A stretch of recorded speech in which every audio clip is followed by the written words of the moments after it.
So hello everyone, कैसे हो आप सभी। स्वागत करता हूं टीचिंग टॉक्स में। दोस्तों, बीपीएससी टीआरई 4 का नोटिफिकेशन एक दो दिन में आने वाला है। तो सबसे पहले ज़रूरी हो जाता है कि फॉर्म भरने से पहले आपके पास कौन कौन से डॉक्यूमेंट रहना चाहिए। तो वो आज हम इस वीडियो में बात करने वाले हैं। सीटेट के लिए कितने मार्क्स चाहिए, ग्रेजुएशन बीएड में कितना चाहिए, सर्टिफिकेट यानी कि जो आपके पास प्रोविजनल सर्टिफिकेट है या ओरिजिनल सर्टिफिकेट उसमें चाहिए, ठीक है। या फिर आप अप्लाई करोगे प्रोविजनल सर्टिफिकेट या फिर ओरिजिनल सर्टिफिकेट बीएड का, तो कितने मंथ में आएगा ये भी मैं आपको बताऊंगा, ठीक है दोस्तों। तो ये वीडियो जरूरी हो जाता है यदि आप बीपीएससी टीआरई 4 के लिए जो है फॉर्म भरने वाले हो। सबसे पहले हम लोग बात करते हैं कि जो दिक्कत है, यानी कि आपके जो ऑफिशियल पेपर यानी कि नोटिफिकेशन आएगा उसमें कि जो विंडोज खुलते हैं बीपीएससी के, जैसे कि आपको तो ओटीआर करना पड़ेगा। तो आशा करता हूं कि आप लोगों ने अधिकतर लोग ओटीआर कर लिए होंगे, और जो ओटीआर नहीं किए हैं तो मैंने वीडियो बना रखा है, ठीक है, या फिर से बना दूंगा आप कहोगे तो। बहुत सारे कमेंट मैंने हेल्प भी किया है कि कैसे ओटीआर करना है, और बहुत सारे दिक्कत भी सोल्व हो गए हैं। अब यहाँ पे जो करेक्शन विंडो है भाई, यहाँ पे तो देख दिया है कि नो करेक्शन विंडो। इस बार फॉर्म में करेक्शन यानी सुधार का कोई मौका नहीं मिलेगा, पहला याद रखना। और ये जो है टीआरई 1, 2, 3 में सैकड़ों जो जेन्युइन छात्र केवल डॉक्यूमेंट के एक छोटी त्रुटियों से भी बाहर हो चुके हैं, ठीक है। तो ये आप जो है आपको ये फेस ना करना पड़े, इसलिए ये वीडियो इंपॉर्टेंट हो जाता है।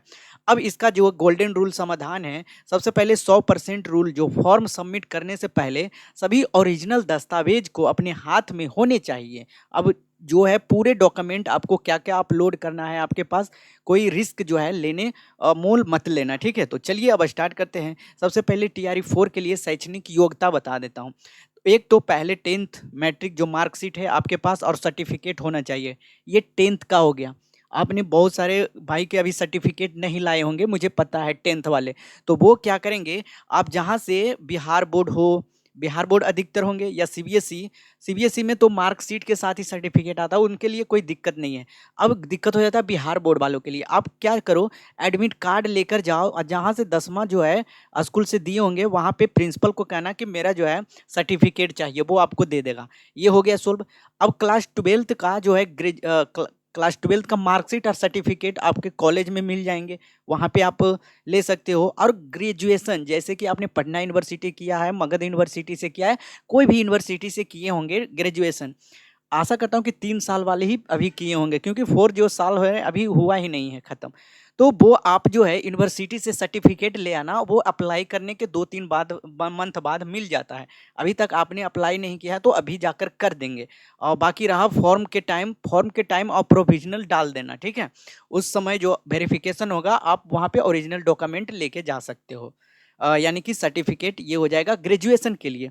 अब बीएड और डीलेड जो किए होंगे, डीलेड जो किए होंगे इंटर के बाद किए होंगे, इंटर के बाद किए होंगे तो सर्टिफिकेट अगर अभी लेटेस्ट में किए होंगे तो अप्लाई कर दो, ठीक है। अप्लाई कर दोगे तो वो आपको सर्टिफिकेट दे देंगे आपके कॉलेज से ही। और मार्कशीट तो मिल ही गया होगा भाई, मार्कशीट तो सुबह यानी कि उस टाइम जब निकलते हो तो प्रोविजनल और मार्कशीट दोनों आपके हाथ में होता है। तो प्रोविजनल सर्टिफिकेट से अभी फॉर्म में काम चलाओ, अगर ओरिजिनल नहीं है तो वो अप्लाई कर दो, ठीक है। डॉक्यूमेंट वेरिफिकेशन में आपको जरूरी हो जाता है। उसके बाद है अपेयरिंग कैंडिडेट के लिए। अब क्या है, जो अभी कौन भर सकता है, एलिजिबल है या नहीं है। तो जिनका फाइनल रिजल्ट पब्लिश हो चुका है, चाहे वेबसाइट पर हो या कॉलेज के द्वारा, वो जो है भर सकते हैं। अपेयरिंग वालों के लिए बात कर रहा हूँ। वेब कॉपी या प्रोविजनल वाले छात्र 100% मान्य होंगे, यानी कि अभी हमने बताया प्रोविजनल भी है आपके पास तो 100% आप मान्य होंगे। अब कौन नहीं भर सकता है, तो 24 और 26 बैच वाले नहीं भर सकते हैं, जो बीएड यानी कि जो अभी सेमेस्टर दे रहे हैं और अंतिम वर्ष की परीक्षा में बैठे हैं, वो नहीं भरेंगे। नियम, अपेयरिंग जो है उम्मीदवारों को बीपीएससी टीआरई 4 ने अनुमति नहीं दी है। अब अगला देख लो। अब मेन जो है प्रॉब्लम, जो अभी 7 और 8 फरवरी को सीटेट हुआ था, उसमें 25% विद्यार्थी ही सफल हुए थे पक्का, जिसमें कि आपको जो है 75% तो बाहर हो गए थे। तो अब उनके लिए क्या, वो तो पेपर 1 दिए होंगे ना भाई, स्टेट तो पास ही होंगे, तो हाँ आपके मान्य होंगे, स्टेट मान्य होंगे। और वो मान्य होंगे 1 to 5 में नहीं, 1 to 5 में सीटेट चाहिए, क्योंकि 1 to 5 में जो डिलेट कर रखे हैं उनको स्टेट देने का मौका नहीं मिलता है, ये भी याद रखना। अब जो है सीटेट, सीटेट तो सभी के लिए मान्य भाई, ऑल ओवर इंडिया। अब स्टेट के लिए आपको क्लास 9 12th जो है अगर क्लास 9 12th के शिक्षक बनना चाहते हैं तो स्टेट का जो है पेपर 1 2 दोनों क्वालिफाई रहना चाहिए, और 2023 और 2000 दोनों के पास जो है छात्र योग्य होना चाहिए, दोनों पास। और सीटेट के लिए जो है क्लास 1 से लेके 8 तक के लिए योग्य होते हैं, जो कि पेपर 1 और पेपर 2 मार्कशीट और सर्टिफिकेट दोनों अनिवार्य हैं। अब 82 अंक वाले के तो सर्टिफिकेट कम से आएगा नहीं, तो अब वो क्या करें, और एससी एसटी छात्र हैं उनके लिए भी बताता हूँ। अब देख लो, ओरिजिनल मार्कशीट अभी नहीं मिला है, बिल्कुल स्टेट का तो अभी मिला नहीं है ओरिजिनल मार्कशीट। तो जो वेबसाइट का वेब कॉपी है वो लगाकर आवेदन कर सकते हैं। आपके पास जो डाउनलोड किए थे स्टेट का, वो आप उसको जमा यानी कि अपलोड कर सकते हो जाएगा स्टेट का। ठीक है, डॉक्यूमेंट जो जिला है वो डीईओ से मिल जाएगा आपके, यानी कि डॉक्यूमेंट वेरिफिकेशन आपको ओरिजिनल डीईओ से मिल जाएगा, सबके अलग अलग जिले के डीईओ होते हैं। अब आपको जो है सीटेट पासिंग मार्क्स बता देता हूँ।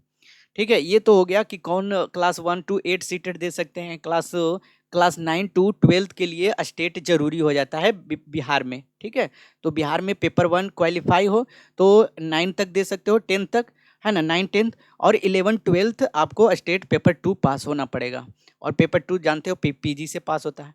अब सीटेट का जो क्वालिफाइंग मार्क है, इलाहाबाद हाई कोर्ट और बिहार सरकार के 5% के छूट नियमानुसार बता रहा हूँ।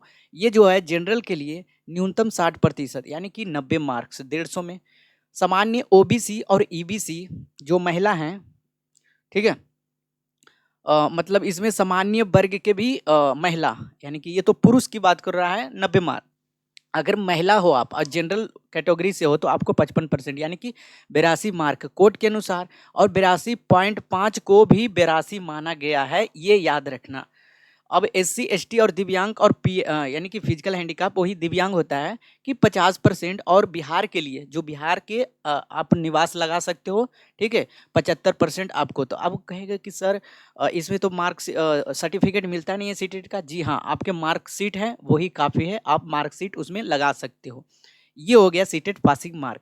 अब हम लोग देखते हैं कि जो आरक्षण दस्तावेज ईबीसी एंड ओबीसी एनसीएल जो है रूल क्या कहता है।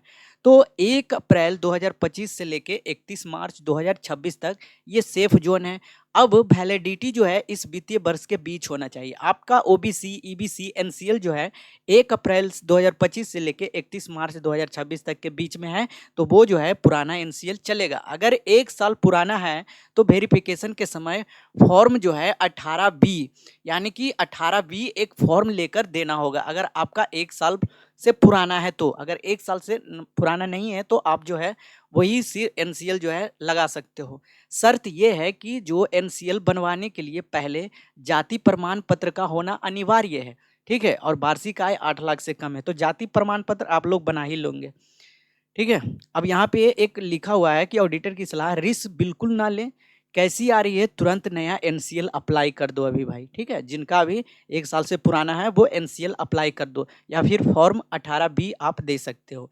अब आगे हम लोग देखते हैं सामान्य वर्ग जो है ईडब्ल्यूएस का जीरो टॉलरेंस नियम देखते हैं। ईडब्ल्यूएस इकोनॉमिक वेकर सेक्शन होता है, वीकर सेक्शन, या आय और परिसंपत्ति का प्रमाण पत्र, इसे बनवाने में समय लगता है। ईवीएस में सख्त नियम यह है कि यह केवल एक वित्तीय वर्ष के लिए मान होता है, 1 साल के लिए। अभी हमने बताया 1 अप्रैल से 31 मार्च तक।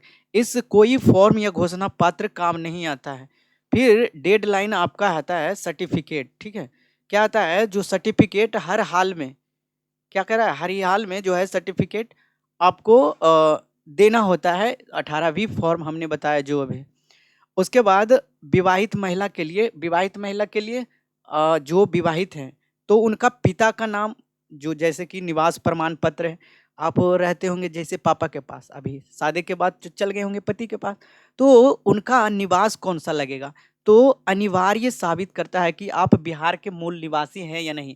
जैसे कि आप यूपी में ब्याह कर लिए, अब तो आप यूपी के हो गए, आधार कार्ड वगैरह सुधरवा लिए होंगे। अगर नहीं सुधरवाएं तो ठीक है, आप सेफ जोन में हो, आप पापा के नाम पे चल सकते हो। ठीक है, यानी कि आपका जाति प्रमाण पत्र एनसीएल सब जो है पिता के नाम और पता पे ठीक रहेगा। अब पति के नाम पर है और पता जो है अभी रिस्की हो जाएगा भाई। आपने ब्याह कर लिया, आप जो है पति के पास यूपी में चले गए, झारखंड में चले गए, और उनके नाम पे अभी वहाँ निवास और ये सब वगैरह बना लिए हैं, तो सर्टिफिकेट जो है पति के पते से बन सकता है। ईडब्ल्यूएस, लेकिन निवास जो है फिर भी पिता का ही लगेगा, यानी कि निवास आपके पापा का ही लगेगा। अब देखो एससी एसटी और दिव्यांग और अन्य जरूरी प्रमाण पत्र उसमें क्या क्या जरूरी है। तो एससी एसटी जाति के लिए इसकी वैधता 3 साल तक होती है, जो आप कास्ट बनाते हो, है ना। तो अगर 3 साल से पुराना है तो फॉर्म रिजेक्ट हो सकता है, नया बनवा लो। अब दिव्यांगता के लिए सर्टिफिकेट जो है पीएच केवल मान्यता प्राप्त सरकारी स्कूलों से, जैसे कि पीएमसीएच, एनएमसीएच, सदर अस्पताल से ही निर्गत होना चाहिए, तब आपका जो है सर्टिफिकेट मान्य होगा। अब एनओसी यानी कि सरकारी कर्मचारी जो अभी काम कर रहे हैं और वो फिर से टीआरई 4 देना चाहते हैं, तो जो उम्मीदवार पहले से किसी सरकारी सेवा में हैं उन्हें अपने विभाग से नो ऑब्जेक्शन सर्टिफिकेट लेना जरूरी हो जाएगा। अब देख लो पोर्टल पर अपलोड जो है फोटो और आईडी के नियम। पहले तो आप आधार कार्ड पहचान के लिए सबसे अनिवार्य दस्तावेज है। फिर पासपोर्ट फोटो हाल ही में खींचा गया 2 साफ फोटो अपने पास रखें। लाइव फोटो जो कि वेब कैम के नियम से, यानी कि जब फॉर्म भरोगे तो वेब कैम से, मोबाइल से हो या फिर लैपटॉप से आपका लाइव फोटो लिया जाएगा।